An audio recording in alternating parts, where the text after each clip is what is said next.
শিথিলায়ন আসার জন্য কয়েকবার, 5বার কিংবা 6বার এরকম হচ্ছে আহ, দমের শিথিলায়ন পর্যায়টা করতে বলা হয়েছে, দমের যেই নিঃশ্বাসের মেডিটেশন। হ্যাঁ, তারপরে তারপরে আপনারা জিকির শুরু করবেন। মানে দমের এই খেয়ালটা কেন করতে হবে, কারণ আমরা যখন জিকিরে বসি তখন জিকিরে বসার আগে আমরা সারাদিন যে বিভিন্ন কর্মকাণ্ডগুলো করেছি ওগুলো মাথার মধ্যে ঘুরে, টেনশনগুলো ঘুরে।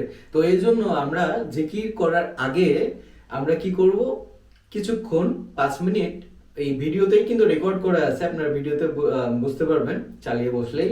হ্যাঁ, তো এই শিথিলায়নটা করব আমরা। হ্যাঁ, দম নিব, লম্বা দম নিব, নাক দিয়ে মুখ দিয়ে দম ছাড়বো।